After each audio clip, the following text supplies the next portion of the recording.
12 of the NFL's finest quarterbacks have left the comfort of their stadiums and luxury suites for the adventure of a lifetime. These gridiron heroes are used to leading their teams on the field, but can they outplay, outlast, and outthrow each other in the ultimate survival challenge? You leave everything you have for the guy beside you. We find a way to win the game no matter what. Let's go, baby. The stakes are high and the competition is fierce. Only one can claim the title of the ultimate survivor. Who will rise to the top and who will be sacked? They wrote me off. I ain't right back, though. That's the problem. I ain't right back. Let's go. This is Quarterback Island. Welcome to Quarterback Island. Here we are in the Chris Wessling podcast studio where it's always island time, and we have just been on a break. It is great to be back on the island. Yes. With the two people who have been here throughout, Steve Wyche and Jourdan Rodrigue, who also has a co-executive producer credit for Quarterback Island. One of your favorite days of the year. Jourdan, I ask you, what is Quarterback Island? How would you define how to get on to Quarterback Island? Quarterback Island is a place and an idea. It is categorizing in a non-ranked and non-listicle way of the players who define what a playing quarterback is. She doesn't even know. I mean, even the intro's confusing that there's one winner. That was like so strategic. I'm kind of like, hey, right now, whatever the number we choose, it's where the 12 best quarterbacks. Okay, that's your definition. It's my 12 best quarterbacks with certain circumstances. I love how Gregg says it's confusing. I literally went back and listened to our first episode last year of Quarterback Island, and I almost verbatim used the exact description that Gregg co-opted into defining what Quarterback Island is. When words can be used against you. And Gregg's response to me, painful. oh, it's confusing. I mean, 12 men will finish this episode on Quarterback Island. To be clear, if you listen to last year's Quarterback Island, we did kick a few members off, made it smaller by the end. It ended with 10. But this is a brand new season. We're starting from scratch.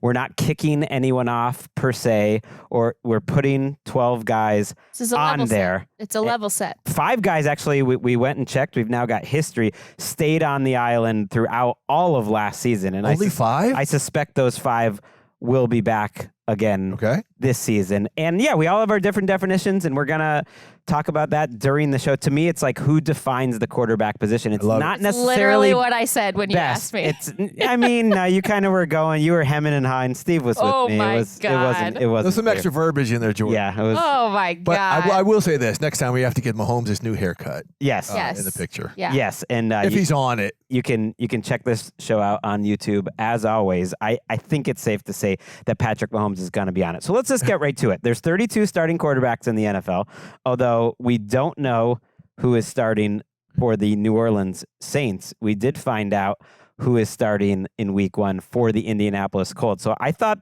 one way to just speed through the top of this show is let's talk about the guys who just aren't on this island. Yeah. Let's eliminate them, and I will read these 10 names. Wow. And if you guys disagree at the end of it, we could have a longer conversation. I do want to talk about the Colts who named Daniel Jones their starter on Tuesday. But here are 10 guys I think we don't need to really go too long about. Joe Flacco with the Cleveland Browns. Whoever wins the Saints starting quarterback job. The Giants, Russell Wilson, great career. Jackson Dart, very interesting. I don't think they're on Quarterback Island right now. I mentioned Daniel Jones. That's 4 right there. Last year, we didn't put any rookies on Quarterback Island going into the year. I don't think Cam Ward is going to make an exception to this rule. Justin Fields with the Jets, excited to see him play, not on Quarterback Island. J.J. McCarthy barely played any football at this point. Basically true for Michael Penix, too. Not a huge body of work from Michael Penix. And then the last of these 10 that I don't even think merits discussion because of how he played last year would be Aaron Rodgers. I think he's pretty far from this list right now. Do you guys disagree with any of those 10? None. And if you were choosing someone from these 10, if you do agree, that would make it onto Quarterback Island at some point this year. I'm just curious. Pick one of these 10 that actually made the leap onto the island at some point. Yeah, well, I agree with them. First of all, I don't think that these merit. Thank you. I don't think that these merit further discussion about being off the island for sure. If somebody is going to ascend to the island at the next time we do this, I would say Mike Penix has a pretty good shot. I would be either Penix or J.J. McCarthy. Interesting. Yeah, I mean, Penix is going to put up some numbers this year. When I thought of like the big picture of it all, trying to answer my own question, I am obviously an Aaron Rodgers hater and not believing that he's going to play well this year. But if I take that bias away, he is playing for a pretty great organization. He is one of the all-time greats. He will be in the mix of, the primetime games and everything. I think he has a shot here, to prove us all wrong and to become at the center of the quarterback discussion again, if I had to choose one of these guys. But all right, we've eliminated 10 right off the top. That was fast. You're gone. That's good. Next up, I mentioned 5 guys stayed on the island for all of last season. Mm-hmm.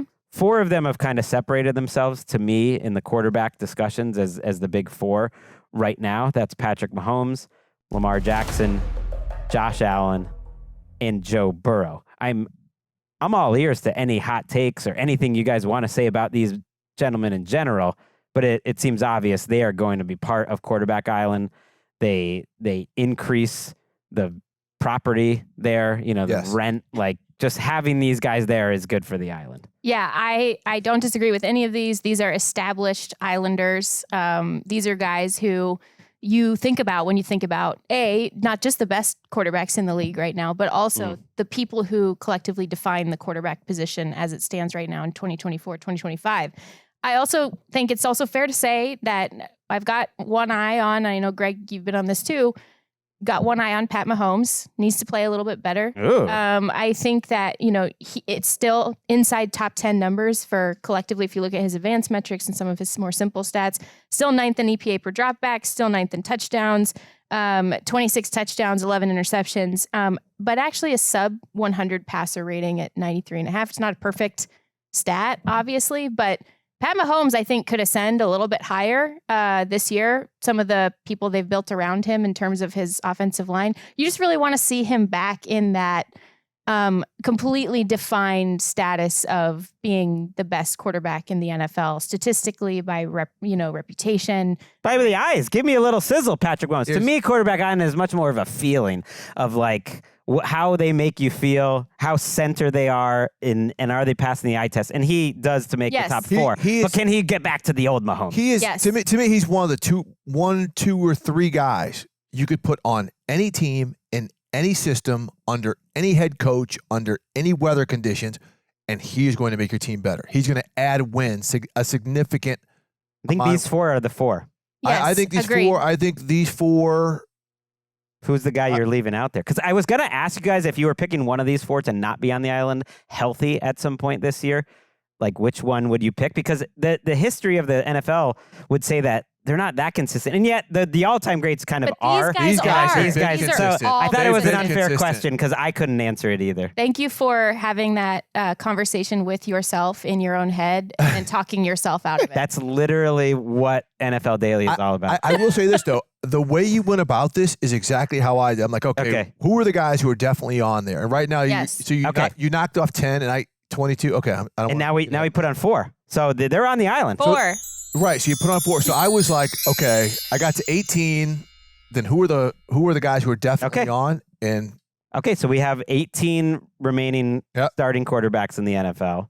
Oh, good luck, everyone. We're getting into the math. No, it should be easy. Oh boy, we have 8 spots, and what I wanted to do here, 18 guys, 8 spots, is that we go around the room and we bring up quarterbacks for discussion, and we will vote either yes, no, or table at the end of each one of those 3. And you don't have to bring up a guy that you think should be on, although you can. If you want to go strong and say, I think this person should be on, we'll go through these players. If you want to bring up someone you think shouldn't be on, just to kind of start eliminating some people, that's fine too. And looking at the final 10 members of last year, and if you're curious, it was the 4 that we mentioned, and it was Jayden Daniels, Jared Goff, Justin Herbert, Sam Darnold, Baker Mayfield, Geno Smith. This happened, we did the final QB Island, but really before the playoffs happened, right at the beginning of the playoffs. Only one of those guys stayed on the island the entire season from beginning to end. So I'm just going to start the process and nominate and say I do support Jared Goff just staying on the island, because at this point, and if you're watching, we have some placards. Steve Wyche is holding up a yes. Yes. All the way around. Jourdan Rodrigue is holding up a yes. No question. And it's just kind of amazing that he's stamped himself as like this guy that is in that area of quarterback. I'm not saying he's the fifth best. This is where I disagree with you, Steve. I don't see this as like who's just the best. But if you're talking about who is defining the position and who is playing at a consistently high level, it has to be Jared Goff. I would agree. And I think he's to the point now where even though Ben Johnson has left and everyone said Ben Johnson's the guy who got him going, I think Jared Goff is someone on autopilot now in terms of he can dictate. He can read things better. He's got tremendous talent around him. You know, you got that offensive line, the receivers, the running backs.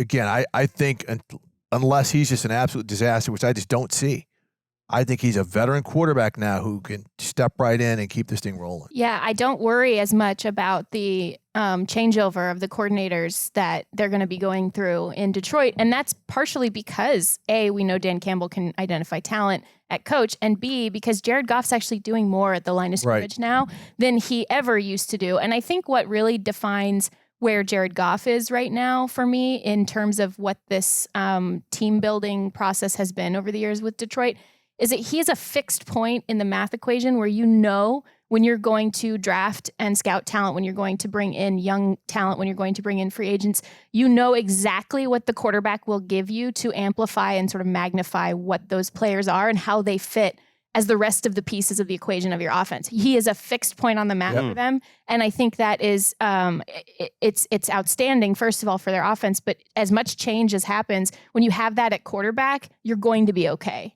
And look, he's not above a clunker. He started off last season slow.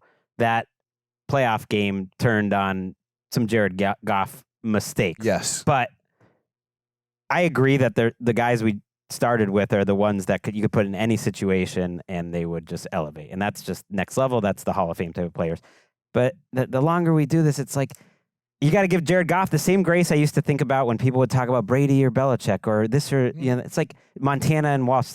You can't divorce them. That's football. Like the system and the quarterback, they work together. And this is the system that Jared Goff is in. And this is the era of football that he is very well built for and found the right coaches. And he's just as consistent as that haircut of Jared Goff. So, all right, we have 5 guys on quarterback island. I'm just saying it's like the same every year. It looks great. He was really good on quarterback, by the way. I haven't made it all the way through. Oh, my gosh. It's the best one. Okay. Excellent. I haven't made it all the way through, but he has spent weirdly more time on our televisions than almost any reality television star. If you go back all the way to like how many Hard Knocks he's been on and All or Nothing and NFL film, it's a lot of Jared Goff over the years. He's come a long way from being the guy who doesn't know which direction the sun rises or sets. Great point. Let's have you bring up someone to that you want on, that you don't want on, just to discuss. I would, first of all, I want this guy on the island. Second of all, I would like to right a wrong that we ended the season on last year. I think Jalen Hurts belongs on quarterback island. I'm also sort of channeling Colleen Wolfe a little bit too. She's traveling, so she's not here. She's on an actual island with right us now, today. or a beach at the very least. I feel like it is only right, true, and fair that Super Bowl winner, my quarterback, for many reasons, Jalen Hurts, is on quarterback island. And I think the vibes just are awesome with Jalen Hurts on quarterback island. Yeah, too. This is an easy yes for me, too. Yeah, let's hold up the sign. Easy yes for me. Easy yes. Okay. I mean, again, supporting cast, great offensive line. You don't go by the passing numbers, just, solely. But adds such a threat in so many ways and runs this offense. You can't, like you said, you cannot hold the system against the quarterback, Gregg. You just said it, and I know we're all in agreement here. He is perfect for the environment around him and vice versa. It all works. That guy changes coordinators every year and continues to be solid. And obviously they were a great regular season team last year, but he was not on quarterback island at the end of the regular season. We have to know, it does matter that you played your absolute best in the biggest game. Oh, yeah. And if you're watching the show, like, it's easy to forget how many big-time throws he made in huge spots in the NFC Championship game. and the Super Bowl. There was the 4th and 5 down the field where it's still a 2-point game at midfield late in the second quarter against Washington, and he hits that go ball to A.J. Brown. But some of the other plays that he made in this game on a 3rd and long on That the move, one. a beautiful That touchdown throw. throw where it ends up being a pass interference. It goes through Devontae Smith's hands, but he had so many different plays. And then, of course, you remember in the Super Bowl, it wasn't just the big-time touchdown up the middle of the field. It was some great 3rd and long. So it matters a little that you play your best in the biggest of spots, Jalen Hurts. And he's throwing it. You mentioned it a couple times in sort of the breakdown of these plays that we're watching on the screen right now. 3rd and long, 3rd and long, 3rd and long. And he's going outside the numbers. He's making extremely precise, difficult throws. He's showing that he's got all of the tools that you could possibly want or need in a quarterback. It's just not the way that their offense needed to be sometimes through the course of I mean, he struggled, though, too. Chris Babona, who's doing the graphics in the back, kind of negging him, noting that he was the Super Bowl MVP, but ranked 23rd by PFF grade in 2024. I mean, but yeah, by the week-to-week consistency in the passing game, they need to get better, but he got there in the end last week. Fine. I mean, my whole thing is they're a team that when you get to a certain part of the field, once it's 3rd down, it's 2-down territory. Yeah. Right? They're tush pushing it. They're going for it. He plays under a different metric than other quarterbacks because of the way they call their plays because of those situations. Mm-hmm. On 3rd down, most teams on 3rd and 5 are throwing it. Outside of Detroit, they're going to run. The Eagles and the Lions are likely to run it. It's not a must pass down. It is not. They go automatic to 3rd and 4th down just because of the way they're built. It's a great point because like that interference on Devontae Smith, we pointed out this great pass that sets him up on the goal line. What happens next? Tush push. He's a red zone. And it's here for one more year, baby. So Jalen Hurts is on the island. Congratulations. Get him on. Slight apology for last year, but circumstances. We got 6 guys on. We now have 16 remaining. Can I drop the first controversy bomb in here? Yeah, you could go a guy that you don't want. You could do a guy you want. I'm going with the guy I want, but it's more of a projection. Okay. Oh. Dak Prescott. Okay. Ooh. Okay, and here's why I say they got him wide receiver, right? You got George Pickens to go with CeeDee Lamb. You got him up. The offensive line is going to be a little bit better. When we don't talk about the Cowboys, right now we're talking about Jerry Jones and Micah Parsons, but we're not talking about the Cowboys, right? That's usually when they play better. Shoddy, and I'm talking to coaches who have coached with him, who have coached against him. The level of respect he has among his peers is significantly greater than the uninformed public has of Brian Schottenheimer. They think he is the perfect type of temperament and everything to lead this offense and this team. I think Dak Prescott, he may not make the initial list, but he will spend a majority of the time on the island doing his thing with those wide receivers. So I'm so glad you brought him up because he plays into a massive question I asked myself when I was going over kind of who I was going to argue for and who I was going to sort of sit back on, at least for now. And I asked myself this question: who do I trust right now to not just be on quarterback island, but at the position with the entire collective of the offense? Who do I trust right now, or who do I not quite trust yet? Right. For various reasons. Unfortunately for me, Dak was someone who I don't quite trust yet heading into this season specifically, not because he has a poor body of work. I think that he is, if you're thinking about running an offense and doing all of the little intricacies that you need to do to manipulate coverages and make the throws that you need to make, and he can move a little bit, all of those things he's got, but I don't quite trust him quite yet because, first of all, the body of work last season's incomplete because the hammy. Yeah. But then also like a gnarly hammy, by the way, like off the bone situation. Yes. And then, but also because I have yet to see that they are going to give him a run game, which he will need, right? And I have yet to actually see this offense together work as a collective, in a real game that matters. That sounds like a no or a table to eat. So I'm table. I mean, I have no problem to it because I think this is worthy of a discussion. Yeah. I have a problem with it. I'm voting him on the island. If you're saying yes, I'm saying yes. That's majority. To me, Dak Prescott deserves to be there. When you ultimately look at this list, I am voting yes. And here's why. It's kind of my argument against Eli Manning taking a stray for the Hall of Fame. Tell me the point of Dak Prescott's career when he's played football. And I know it's not all about rankings, but when I looked at this list and the question marks. Tell me the point of his career when he was playing football and he wasn't a top 10 quarterback. I agree. He's just that dude, and he's worked in a bunch of different ideas of what that offense can be. Yes, I am looking at it contextually through the lens of 2025 specifically. Sure. I feel great about him. I really think do. I want him on the island. I want it, and I think that it's going to happen. It's just I had to table it because for me it was an incomplete. You got no choice now. We voted him on. I'm just explaining why I'm not holding up a card It's a three-person panel. It's a little different dynamic. But it's also, here's why. Have we had this is the first Dak Prescott conversation that's been had this summer.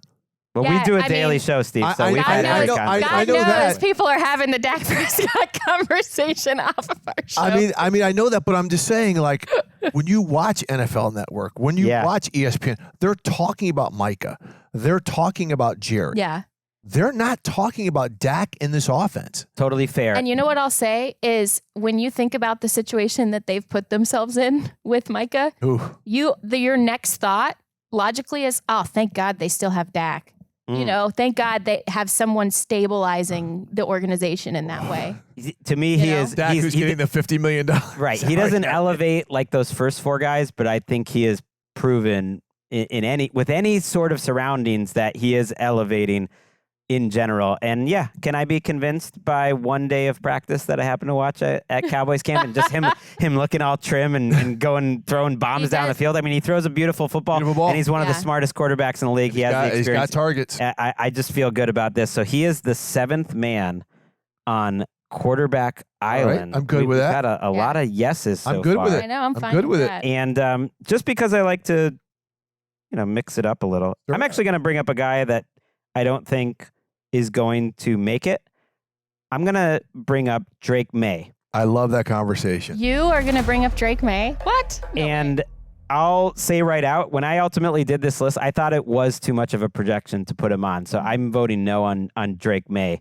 I think he has to show it. I think it's starting not from scratch because he has experience in the NFL, but it's a little like Trevor Lawrence throwing out that year with Urban Meyer. Obviously, it went better, I think, for Drake Maye in his rookie season, but it is a new system that's complicated. I think there's major offensive line questions. I think he can overcome all of that, but I think putting him on as a projection, I don't think he showed enough to give him that much leeway, that much grace when there's all these other quarterbacks that we will get to that to me have enough of a body of work to say like, all right, you got to earn it, bro. Like, so even though I'm a big believer in Drake Maye, I'm voting no on Drake Maye. I'm voting no on Drake Maye, mostly for the reasons you're saying. However, I was gonna table Drake Maye just for some other conversations, but the no's have it. Yeah, and Gregg, I will push back on you just a little bit though. I don't think this system will be too complicated. Like I think when I was out at Vikings Patriots, the way that they had to adjust, the pressures that Brian Flores was bringing were tough and were really you weren't going to run the full version or be able to run the full version of your offense regardless against that group. But the way that he and Josh McDaniels sort of navigated that together and totally switched to being patient, like a dink and dunk more offense, and really being patient and waiting for the rotations to fail or for coverage breaks because they knew that they would come. If, when you're that defense, you're trying to communicate so much, something would happen to give them their opportunity. I really saw two people who seem like they're clicking so far. Love that. I just want to see where he's at. To me, he's almost like a complicated system. He's almost like a rookie in the sense that I'm really curious what he's going to look like in week 10, week 12. I'm not as worried about if September is a little rocky. It's not going to take that long. It's okay. Look, Drake Maye, I had the misfortune and the good fortune of covering in person a couple of Patriots games last year. He's got it, right? Like you talk about a guy who's not, besides the talent, like he's got the tough stuff. He's got the moxie. Right, he's the type of dude when Josh McDaniels starts eyeballing him and gritting on him, he can look right back and be like, "Yeah, let's go, let's figure this out." We can if it takes an argument, whatever, we can figure this out.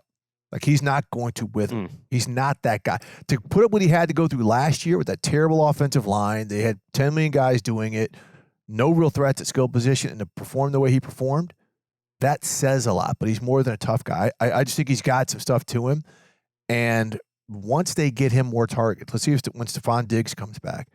That offensive line already is better. Mm-hmm. We've seen Travion Henderson add some electricity to that offense that they have not had.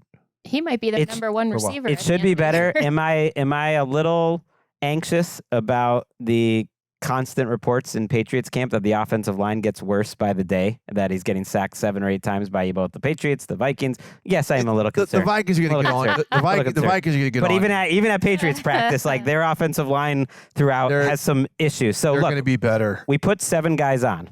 Okay. He's not. Yeah, he's Drake Maye. He's not on for you, right? Drake Maye is a no right now. And I'm doing the math in my head. He's got time. And it's a little difficult, but I believe we have 5 spots remaining. Yes.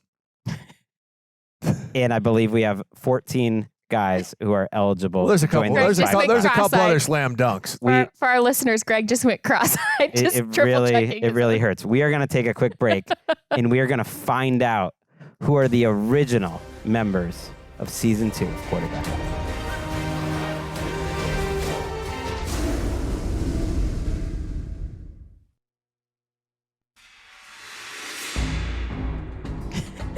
Back on Quarterback Island. Music's like a little more ominous than fun. It should be fun. I feel like we should be outside taking a little break right now. We're bringing up the drama. I feel a mixture of dread and fun. Okay. The drama. Before we get back to the eliminating these men from what could be the greatest moments of their entire career, a couple things. Number one, I forgot to list Caleb Williams as one of the obvious 10 guys that I wasn't going to put on this list. Like, he's just got to prove it in the same way we talked about Jugglers. Agreed. So he's eliminated. I said 10 people would be eliminated. I forgot to mention Caleb Williams. He could get there. Maybe he'd be the guy that lifts from that list. And then I did want to just get your thoughts a little bit on Daniel Jones winning this job, something we predicted here, by the way, on NFL Daily. Listening to the Shane Steichen of it all. When he says we, he means I. Yeah. Yeah, Greg. Well, Greg predicted. He speaks himself in the third person. Nick was there. Nick was there, too. He gets a little credit. The reason I wanted to bring it up now is Shane Steichen said this will not be a short leash. Correct. That Daniel Jones will be the starter for the entire season. My vibe from everything going on in Indianapolis was the coaching staff had lost confidence in Anthony Richardson last season, and that this, now looking at it in hindsight, was always weighted towards Daniel Jones winning. Because the reality is, from everyone that's been there and the preseason games, there wasn't a lot to separate them. They were kind of predictably good and bad where you would expect them to be. But I thought it was interesting. He said, Anthony Richardson is not getting this job back. They asked him if he had a future in Indianapolis, and Shane Steichen said that's hard to say. He's going to be our backup. He'll have to go in there if Daniel Jones gets hurt. Makes me wonder if they would ever trade him. I don't know. I would think now they're saying he is available. Like, if you want him, you can have him. That's what I thought. I did reach out, and he gave me permission to say this on the show.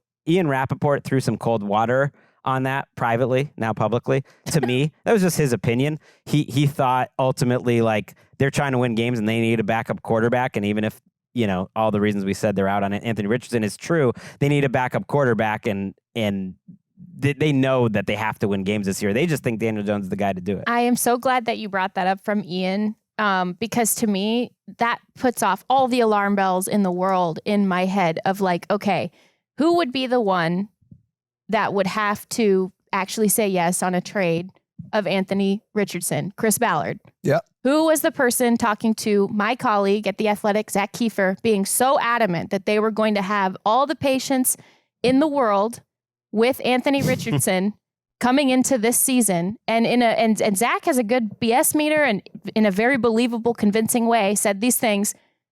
Chris Ballard, who is the one standing up there at the lectern right now, casting doubt on the future of the player that they previously drafted with the highest pick that they had, Shane Steichen, who is the one who is going out there and picking the guy who is going to run his offense, who he thinks can run his offense the way he specifically wants to, in potentially a make or break year for his own job, Shane Steichen. My red flags going off here, all this to say, I think there's a split forming. Doesn't seem like it's great, does it? We've seen it before, Steve. You've seen it a million times in the NFL when things get really hot. Every man and for himself. GM and coach are on, the firing block. That's the ominous music, right? Yeah. And look, let's just also keep this real. When they drafted Anthony Richardson, who came out and said he's going to start right away? Jim Irsay. So, Mr. Irsay no longer is with us. So there's a different dynamic in that building as well in terms of who's got complete power. Let's not forget that. And I'm with you. I think they lost confidence as soon as Anthony Richardson tapped out last year. Talking about if I'm his teammate, I can't roll with that. If you got a dude saying I'm tapped out and I'm an offensive lineman getting my elbows wrenched and everything to try to protect you and you're tapping out because you're tired, I don't know if I can rock with you. Now, he played better when he came back from the benching last year, but coming in, this is why I'm saying if a team out there said, we can rescue can rescue Anthony Richardson, I thought so too, but Ian tried to shoot it down. Ian said no, but I mean, look, this is a coach in Shane Steichen who won 7 games with Gardner Minshew. That's what I'm saying. I'm saying I don't doubt at all that Shane Steichen would trade him in a second. I think that agree. Ballard would be the one saying, no, got to make this work. I think if they could find, and there's going to be quarterbacks available when these cuts come down. One might be Kenny Pickett. If you can trade Trent Richardson for a first-round pick, if you can trade Josh Rosen for a second-round pick, I mean, you could maybe get a conditional fourth to third for Anthony Richardson. Chase Claypool for a second-round pick. I was going to say, maybe there's no one in the league, There's always an I can fix him. There's always an I can fix him. Right. I was going to say there's no one foolish enough to, give up a late second for, Chris Greer and ownership did in Miami back then. I was like, oh, wait, they're still there in Miami. So who knows? I guess we'll see how long. All right, let's get back to it. I did just want to hit that because that's something we've talked about all offseason. Let's go, Jourdan. Yeah, I had a gut feeling this would be a pretty automatic yes from both of you guys. Really excited to see what he does in year 2, but I'm going yes on Jayden Daniels. A slam dunk. Yeah, I kind of forgot to mention him. He would have maybe been the 5th guy on for me. And we're all holding up. That's a slam dunk for me. We're all holding up our yes signs. And I want to say, too, first of all, so excited to see what he does with continuity at the offensive coordinator spot in Cliff Kingsbury. We talked with Jared Goff how later in your career that doesn't always matter as much, having that continuity. When you are as young as Jayden Daniels is, it can matter to have that same play caller who's there with you, developing that rapport. And everything, I was up at Commanders camp recently. Everything I saw there, the vibes are immaculate. In terms of the love and respect that he commands and has from his teammates, the camaraderie that they have with each other, despite a vast age difference between a lot of those players on the roster. And it's going to be exciting. They're still going to be, helping him out a lot too with some of the things that Cliff and Anthony Lynn do in the run game and some of the tight end personnel usage that they use. It's going to be, I think, an exciting and progressing year still for the Commanders. Last year, this time, they were figuring out if he was better in the pistol shotgun or under center. Now they know he functions mainly better under, off the ball, whether it's pistol or shotgun. But they've got different pieces around him, right? They know what he can do, but now you got a new left tackle, right? You got a different type of wide receiver in Deebo Samuel. Terry McLaurin, that deal is going to get done at some point. Yeah. They're changing running backs, right? Brian Robinson clearly is out of the picture now.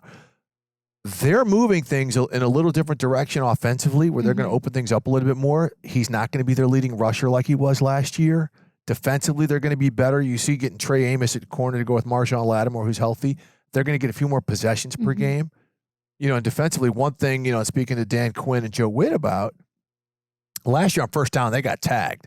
They were in 2nd and 4s and stuff all the time where teams were just rolling down the field. So now they built a defensive front that's to stand up on first down.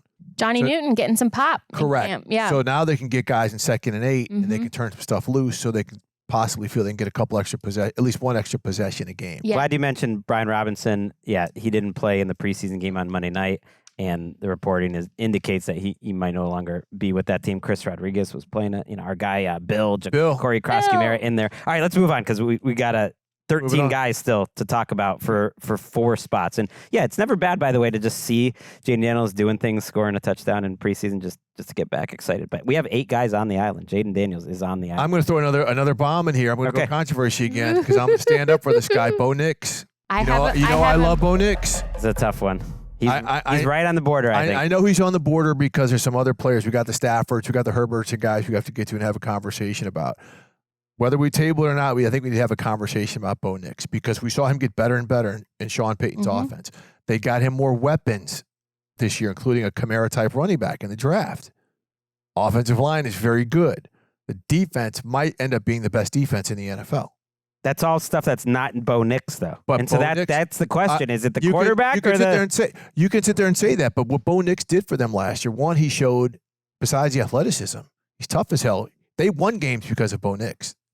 He made plays to win them ball games in his rookie year playing for Sean Payton. Sean Payton, one thing we've seen about him is he always had veteran quarterbacks. He did with a young guy. Now he's got a guy in his pocket. So we can do all this, and maybe he doesn't make the first iteration of the island. But I think he's in the boat. I think he might, and I think this might be something where Broncos fans, be careful what you wish for. Not everyone can handle the heat that comes with quarterback island. Broncos fans have been asking, "Oh, give us our respect, give us all this hype." And okay, you're building up the hype, Sean Payton, saying you're a Super Bowl champion. Maybe you get it all. We'll see if he can handle it. I want to table him for now because he's very intriguing. Does he define the quarterback position right now? It's like right on the borderline. He swayed me watching him last year. I think we knew he was an old prospect coming out, so like this is not an old quarterback joke, but like he's beyond his years to me at the position. And some of these second-year guys, I mean, he played, it was Jayden Daniels and then Bo Nix at the end of last season, by the end of it. And it was a steady progression by Bo Nix. We did say at the top of this show that we are not going to hold the system around the quarterback against the quarterback. We're going to define the quarterback by what the quarterback is able to do and how the system and the quarterback sometimes fit each other perfectly well. We're not going to hold that against the quarterback. It's a mutualistic beneficial partnership between the two. So I think, like, for me, everything's great around him. They've, again, similar to Jared, they found the defining quantity in the math equation for their offense who helps make everything go. And in reverse, that offense helps make him better too. It's just him versus the other guys that are coming up. So I'm going to table him for now. Let's table him. I agree to table him, but I think he's worth that discussion. I am a Bo Nix fan. And I will say, Steve argued for Bo Nix last year too, so I remembered the lore. Okay, Nix is tabled. We still have 4 spots left. I'm trying to think if I want to eliminate guys or put them on. Let's eliminate a couple. Let's eliminate a couple. All right, the 2 guys at the bottom of my remaining quarterback list that I just think are worth mentioning are Trevor Lawrence and Bryce Young. There's reasons to believe. We've talked a lot about Trevor Lawrence. We hit him on the top 10 offenses show with JP Acosta. That's the last one in your feed. There's reasons to believe it could get better this year. So far, the body of work hasn't been there. Bryce Young, loved how he finished last season. To me, it's not enough longevity at a high enough level to really merit serious consideration. But guys that are kind of on our watch list, I vote no on both Bryce and I'm with you, Trevor Lawrence. I vote no on Bryce Young and Trevor Lawrence. Both of these guys, you guys remember I said this is the big question I asked myself, who do I not trust yet for various reasons? Trevor Lawrence still, I feel like I've been honking about this year over year at this point. Still don't necessarily know whether he will take the next step. Hopeful that he will. Believe it's possible. And Bryce Young, hopeful that it's possible, but still haven't, seen enough data yet. Yeah. Okay. So can we add some more takeaways? Discussion? Do whatever you want. It's your world. Your boy. You're the real island guy here. Your boy. Quarterback for the Las Vegas Raiders. Oh, no. Geno Smith, who I think is going to be fantastic. When I look at the other numbers and I look at his targets.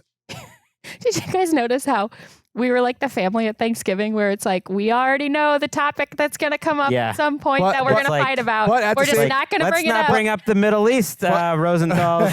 But at the same time, I'm going to go with my boy, too, to be excluded. Tua. So you're already saying you're out on Geno. And Tua cannot make the initial list. Wow. That doesn't seem to be categorized the same to me. I'm just saying, like, Tua's my guy. Yeah, right? That's true. Yeah. And so they seem like they got a little bit more stuff going on in Miami than most teams in the NFL. I hear that. It's really tricky because I think Tua's been slighted, your guy, so much now that he's almost underrated. When it comes to playing the quarterback position, and this is also that he knows how to do. Like him and Geno both do it at a very high level. At best, I feel like they're tables for me, though. I agree that it seems like they're on the outside looking in, but I kind of want to hear the arguments for the other guys. Well, let's get it. But if you guys want to vote them off, right off the bat, do it. No, let's look into. I don't feel too strong. This feels like a trap. There are some. You're a trap. There's some landmines right here, right? Let's get it. You want to get into the landmines? Okay. Baker Mayfield. Let's talk Oh, well, about he's it. a slam dunk. I actually That's don't think not even- Baker's a Mayfield. Yeah, let's vote him on. landmine. It's to you. He's a landmine. No, I am argued in for on. this Yeah, all I'm a year. yes on Baker I'm Mayfield. a yes on Baker Mayfield. Yeah, I think here's where my personal rankings. And Jourdan told me there was some internet chatter. I stay away from all that. About last week, we did a QB tiers with Sando that I was somehow giving away my QB Island thoughts while talking quarterbacks with him. No, QB Island's different. Here's one way it's different. To me, Baker Mayfield clearly is one of the men defining the position Yes. right now. Even if I 1,000%. was not starting 1,000%. my franchise with him personally in this year, and maybe I should be compared to some of these guys. He clearly, the body of work, where the Bucks are at, what he's done, Yeah. absolutely. I think I'm just traumatized, Steve, because all year last year I feel like I fought Gregg viciously about Baker Mayfield and advocating for Baker to be on the island. But, actually a couple weeks ago, Gregg said, congrats to Baker Mayfield on moving past, a certain level in his esteem. And so that was on I Can Fix Him. I said he's no longer eligible so still for I Can Fix Him, still which is the thing kinda- we do. He's been fixed. He's still fixed. kind of sent him astray, in a little way. Here's where the pendulum has swung. Okay, 2 years ago, wow, Dave Canales got the best out of Baker Mayfield. Last year, Liam Cohen got Baker Mayfield to his greatest year. Kingmaker. Baker Mayfield's the kingmaker. He's got two dudes head coaching job. Yeah, now he's got King Grizzard over there. And I think that this is going to be fun to watch. I know that they're dealing with some even more injuries at the receiver position right now with Jalen McMillan. But that team is so well built. When all systems are go midseason and on, this team's going to start rolling. It's going to be fun to watch the Bucks again. And Baker Mayfield is one of the most fun. And they've got a culture. When we talk about teams with culture, we do not talk about them. They've got it. They step on the field knowing they're going to win, and I'm telling you, Emeka Egbuka could be the offensive rookie of the year. Love that. Love all of it. And Baker is the ninth guy onto the island. I'm doing the math here. If you guys are watching this, I'm like counting. My brain is hurting. We have not mentioned the NFC West quarterbacks at all. That's where actually, I'm going to wait to do that. So 9 guys are on. 3 guys have been tabled. Tua, Nix, and Geno for now. To me, there's only 1 guy left that I would stand on a tiny table. I would stand on a large table, and I just feel like is a pretty safe pick for quarterback island to start, and then it gets really hairy, and that's Justin Herbert. Now, we are kind of in the Herbert season of show me, I feel like there's a lot of Herbert fatigue out there, and I do get that. That playoff game lingers it's like what has he really done? What he has done, kind of like Dak. Maybe not quite as consistent as I think provide a real advantage on a play-to-play, game-to-game basis overall that to me he still deserves, and maybe he's towards the back of this quarterback island right now when he used to be a little higher up, but to me he does deserve to be on. What do you guys think? I'm voting yes. I'm a Justin Herbert guy. Yeah. Okay, so we vote talk yes. about the epitome of playing the position. Okay, he's on. He's on, so we've got 10. Yeah. I'm voting yes, and I also want to point out last year he didn't make it on the first iteration of Quarterback Island because he was injured, so he was disqualified. Your rule, that was a rule you made on the fly. Yeah, well, no, it was a rule we came in with. Certain other people made rules. There was a lot of rules on the fly. Yes, if you're curious and you're fans of the infamous Riptide, nobody even knows the name. What is it? It was the Riptide, but Ripcord got more pop. It makes more sense our listeners. because it's like a cord pulling you off. We want to stay away from Riptide. We can't use that on this show. That's in a future show. Each one of us, and Colleen is included too. She's going to usually be on Quarterback Island. But like I said, she's on the beach right now. You can use the ripcord to what, Jourdan? To, without a vote, yes. To immediately yank somebody off the island, yes, it's the hook. which then leads to you presenting your candidate. That still has to be voted on. Okay. Right. The reason why this was a big controversy last year with Quarterback Island is because Gregg used the ripcord, which was at that point called the Riptide, and then changed the name. Okay. It's good. It's a better name, Gregg. And then he used it not to take someone off. He used it to put someone on. And then no with one no vote. If No vote. If a rule is so confusing that no one there even knows the difference between the rules, it's you got to question it. I feel like I'm being gaslit you right kind now. of you kind of are. Okay, you mentioned injuries. Then let's get into it. I will throw out Stafford because he's one of the most difficult discussions right now. Now, rumors, and I know you're tied in to the Rams, but this is not from Jourdan Rodrigue. I talk to people too. There are rumors that Stafford got wind that we're taping Quarterback Island this week, and he says, "Get me out there, Sean. He's not what. Get me out there, Sean. I need Jourdan. to let me out of the immortal chamber. I got to get out there and at least show that I could be ready for week 1 and get on." Because you guys might remember, we were about to yank him off at one point last season, and then he like showed up in some primetime game right before the vote, and he was awesome, and he stuck himself up. So Jourdan, it means a lot to for him. Stafford. It means a lot to Stafford. I don't know what to think. He was on mine. Like, I wanted to see what you guys said. In all fairness, and yes, I am the Matthew Stafford person on this show. I get that. But he actually falls into the same exact category of the big question I asked myself. Can I trust this guy right now? The answer for me was no. Because he has not been on the field. For Herbert last year, you mean? A full... Like the injury-wise. No. I've been talking about it all show, Gregg.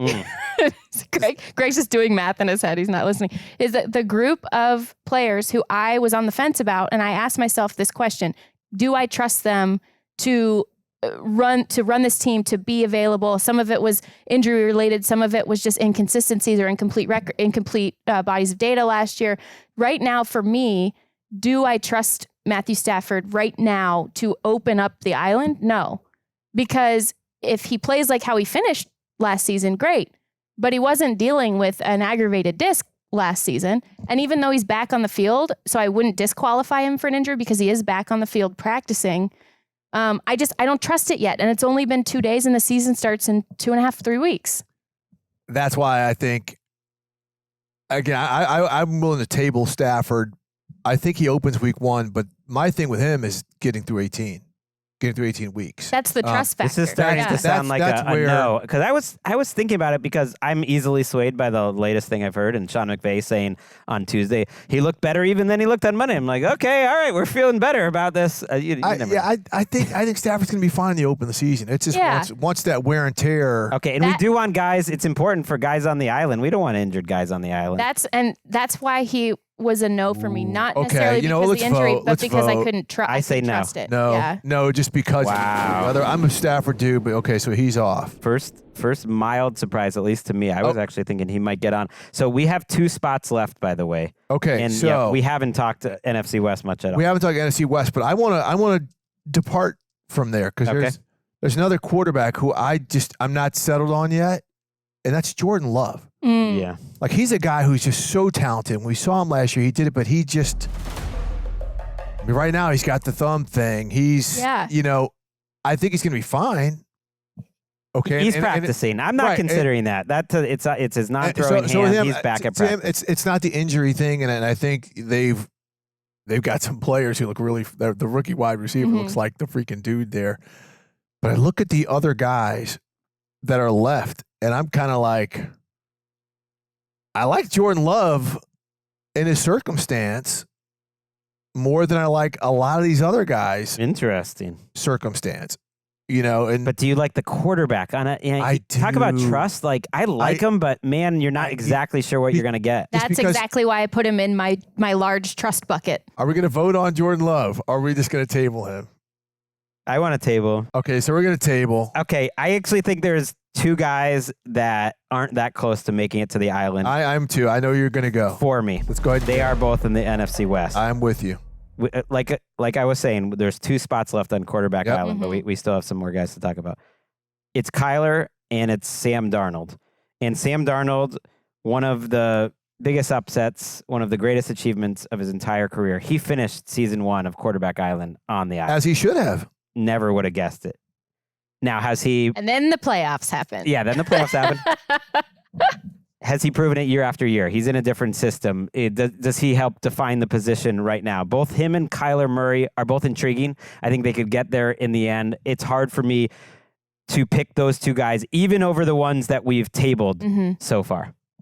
There's no way I can put them in there. I mean, Kyler, we just don't know. He's a fun player to watch, but he's been in this league for a little while. Yep. And we're still kind of asking, what exactly is he? Yeah. He's early in his career, he elevated them. Has he been able to do it? Is it his fault? Is it, you just don't know. And Sam Darnold, I'm not even judging last year. I'm just looking at the circumstance this year. He's got 1 proven receiver in Jackson Smith and Jigba. Well, Cooper Kupp. But again, how long is Cooper going to be on the field? Okay. They're going to run the football. This is going to be a different team than he played last year with Justin Jefferson and Jordan Addison and T.J. Hawkinson. So I think he's got the potential to get on, but starting, that's a new. Yeah, I put both of those guys in my guys I don't trust yet for various reasons bucket. Not in the bucket. They are in the bucket. They're in the guys I don't trust. The don't trust bucket. The don't trust bucket. And so along with the Staffords, along with even C.J. Stroud I have in there, along with, I said I had Dak in there earlier. Those guys all are in the same bucket. With Sam Darnold, it's, okay, I think they're going to run the ball really well this year. I do think that. Can they pass protect still? That's still my question for them with this offensive line. They showed a lot of promise so far in the preseason, but I have questions about that. I have questions about the sustainability overall, week over week over week, deep into the season after the Kubiak offense sputtered out in New Orleans last year. I have questions. A whole lot more sputtered out than just the offense. I have questions about Kyler for all of these reasons that Steve mentioned. So yeah, I don't necessarily trust those guys yet, so I'm not putting them on. Really, I'm really excited to see both of them this year. I think Seattle's going to be a really good team. I think they're going to end up. I think they're going to end up being really good. We just don't know when you look at him. Darnold can take his career to a totally different level. Become a guy that's going to be a starting quarterback for a long time. But he has to do it. Baker Mayfield. He has to do it again. And then Kyler, this is really his last chance saloon. So it's a nose all around for Kyler and Sam Darnold. Okay. We've been relatively efficient, like I mentioned. 2 spots are remaining. It's always time. So we've tabled 4 guys: Bo Nix, Geno, Love, and Tua. And there's only 2 players we have not discussed. You just mentioned one of them. It's C.J. Stroud. Yeah. So that's a hard one for me. He was the hardest one for me, and me too. I'll say, like, what is this list exactly? Because C.J. Stroud. Age-old question. C.J. Stroud was the guy who illuminated that question more than anyone, because to me, do I believe that he plays football at a level that deserves to be on this list? Yes, I do. Yep. If I was starting my team, yes, I do. Do I think he kind of defines a position in a way that just like, yeah, like I think he's got a lot of pop. He's got it, for lack of a better word, but he's coming off a pretty rough season. And am I only basing it off one rookie year? Him versus Nix to me is an interesting question. Like, they both statistically had 2 of the better rookie seasons that we've seen. Stroud was another level, frankly, but they both were really good. So, like, those guys versus each other, Stroud versus a Love, for instance, like, I don't have the answer. For me, I would put Stroud in there over Jordan Love, not because I think that either of them lack different potential. I'm not trying to use it as sort of a negative quantification of anybody. I just think that if I'm building a franchise around a quarterback, C.J. Stroud, to me, separates a little bit in that conversation. Now, I will say he is also in my guys I don't trust yet, just for this season for various reasons, because of how catastrophic last year went for him, not really because of what he specifically was doing, but because of how everything fell apart around him and it got so bad. And I just think that when you have chaos or tumultuous circumstances around you in the similar ways that Jordan Love kind of has had with his receivers room, for example, then I think that it's really tough between those guys. And I have him, I couldn't decide on C.J. Stroud. I just had him in this I've decided trust bucket section. I've decided because of when I go back and something I said about some of the guys you said earlier and about Jalen Hurts and guys like this. I think C.J. Stroud's the type of quarterback where you could put him in almost any scheme with any coach, and he's gonna be the guy to lead your team. Right? Last year they did have chaos. Right? They had injuries like mad. Offensive line was terrible. Clearly there was some disconnect between the OC, the O-line coach, and then they lost Mixon. Yeah. So, but that's the thing. But you're a yes. So I'm a yes, but like you look at it this year, they got lost Joe Mixon again. They've got wide receiver concerns. They've got O-line concerns. But I'm going to say, when I look at the rest of the guys on here, circumstance and everything on here, I think C.J. Stroud is still a quarterback who I would say I believe in C.J. Stroud. So do I. I do too. But I would ask you this because this is going to be the question we're going to have to ask here in a second.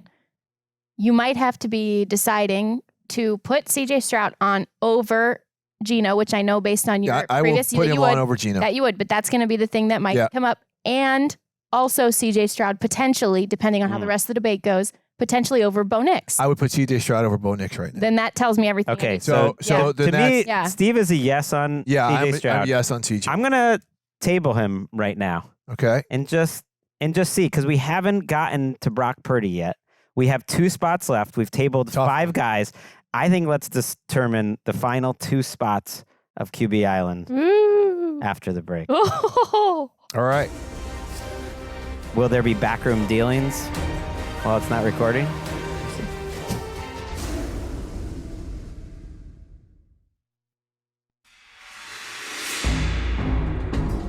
Back on NFL Daily. No one accepted my bribes. Is anyone else sweaty? Yes, it is hot. This is tense, man. This is like coming up on the final episode. Wyche and Jourdan, their morals, their integrity are pristine. They're intact right now. Yeah. Don't worry. So we've tabled 5 guys, by the way. Tua, Jordan Love, C.J. Stroud, Geno, and Nix. We haven't talked Purdy. Ooh. I tabled Stroud in part because, and I think we're at the point where we need to just put our cards on the table. I think Purdy's the one I feel the strongest should be on the island of everyone remaining. And I know I've been on a journey with Purdy, and part of the reason is I'm a big Brock guy. You know? His season last year had a lot of C.J. Stroud's season to it. I think he proved to me last season that he can elevate. His numbers still top 10 in all the advanced stats and all that sort of stuff. But more importantly, it was the eye test. I think his situation was better than CJ's, for instance.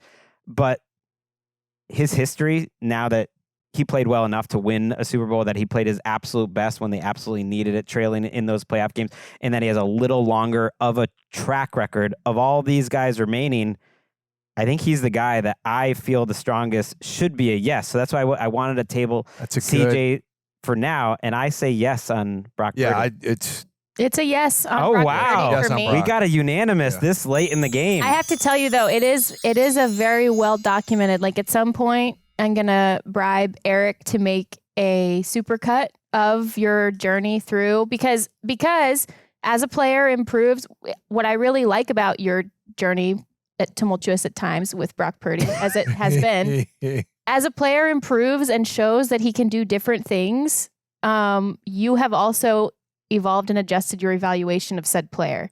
Well, also, I might have been wrong for a lot of the time too, that I wasn't seeing enough of the things that were there. Of course, I mean, it's happened with a lot of people with Josh Allen. We went through it on the Old Around podcast. But I think it's Chris cool. Wesseling was always in on Josh Allen, and I was not. And ultimately, I just didn't see it right.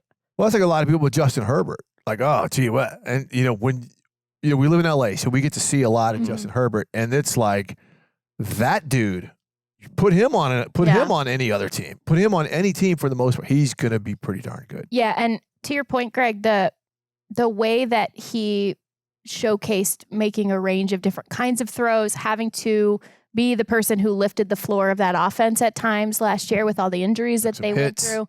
Though that is, and the fact that he is clearly one of their, so to speak, weight-bearing walls of trying to develop this roster forward this year. I think all of those things are in his favor, and yeah, I do think he belongs on the island. Plus, he was in the original graphic with Josh Allen, CJ, Mahomes, Kyler is in there, and Jalen Hurts. So that's just a little bit of a plus for him. So wow, he is on there. He's got Christian McCaffrey back this year. He is on there, which means there's only one spot remaining for 5 players. Now you essentially said no to Geno and Tua way back in the show, and we tabled them because I just wanted to see where we were at. At this point, I'm not making the fight for either of those guys personally, and so I will join you on the no's for Geno and Tua. I think Geno's closer than some of these other guys, but ultimately I'm not. If it was a little bigger of an island, I would do it, but I don't think he's the final. So we've got Jordan Love, Stroud, how sad Stafford. I am sad. That's a no. I don't know if you were a yes or a no on those two guys too. I'm a no on both of them, but I do want to push back just a little bit because actually, Gregg, I think that there's a lot of questions about Geno right now moving to a different team. Obviously, it's a team that really wanted him badly and a great fit with the coaching staff there. and all of that. And so, but the questions that have sort of circulated, as I think they tend to do with quarterbacks who move into different environments, whether it's a new regime coming into their old spot or for whatever reason. But I got to say, watching him and Brock Bowers and Ashton Janty, I think we're going to be voting him back on very, very soon. We could. Preach.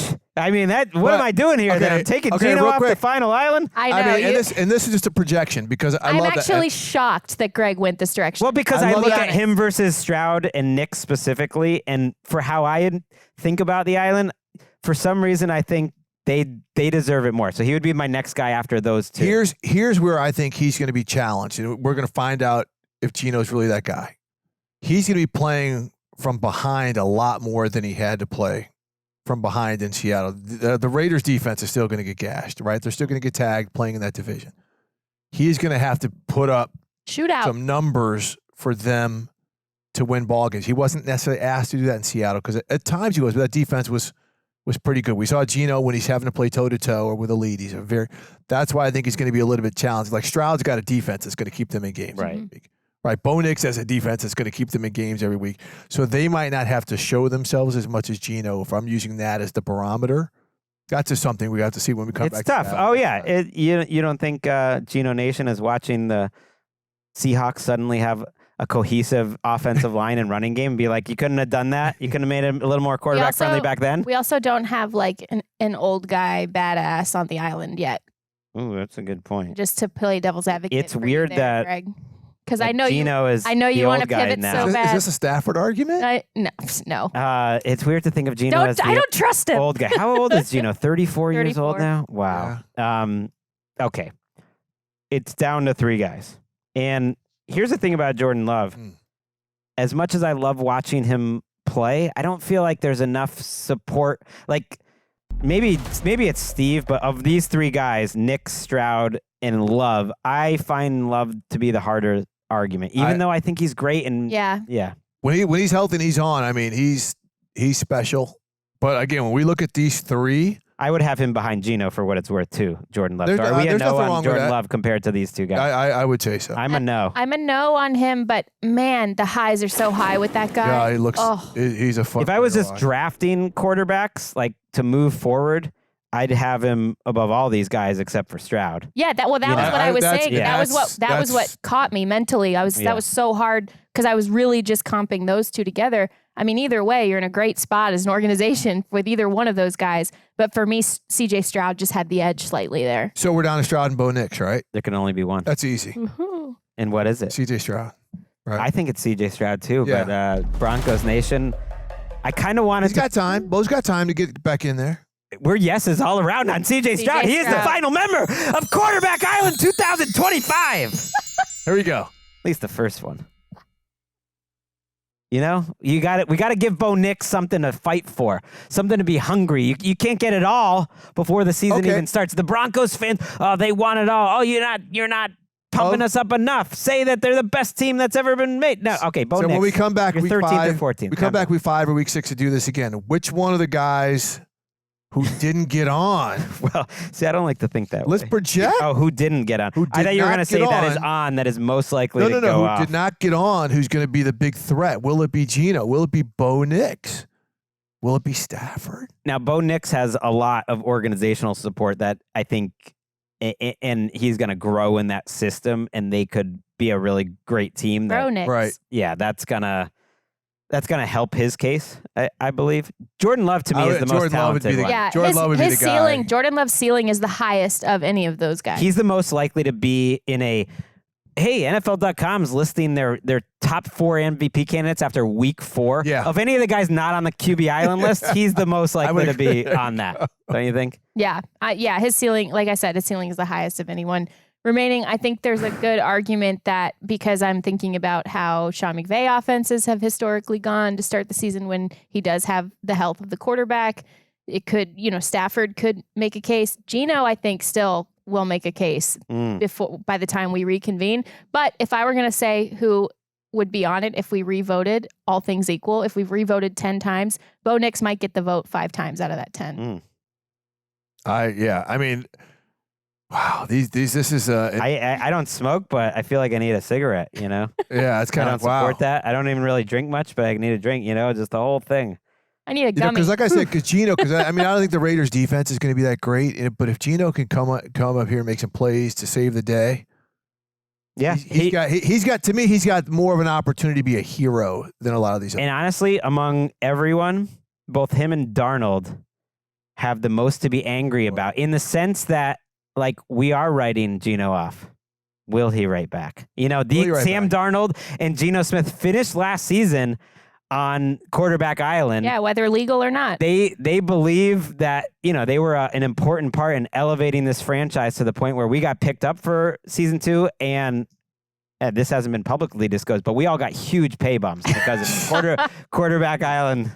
I got a Sorry, question. bad joke. That's not true. Purdy got a huge pay bump. Bad joke. That's not true. I have a question for you guys, though, actually, before we wrap. Of the guys who for sure are not on the island, let's say you have to pick one of those guys to build the next season, at least, not the long-term future. Oh, but you have to build. You already said it. Jourdan, Michael Penix. Well, I'm saying like the guys that we voted that are not off, not the sort of unproven guys yet. You know, like I wouldn't say you could pick JJ. I'm saying pick between like Flacco, Rodgers. Oh, you're talking about deep in the weeds. Caleb. Well, we answered that. Yeah, I think it's Rodgers. You say Rodgers, I say Caleb. Way deep.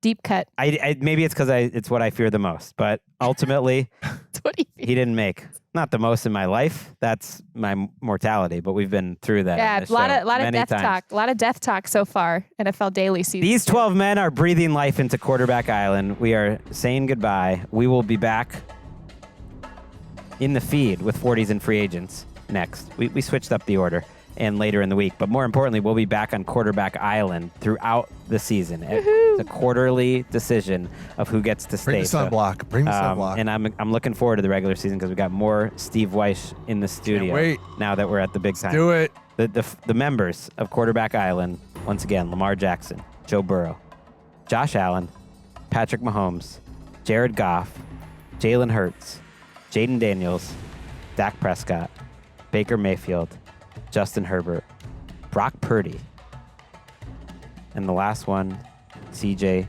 Stroud. Don't let us down. You've been given a huge responsibility. I think we nailed that.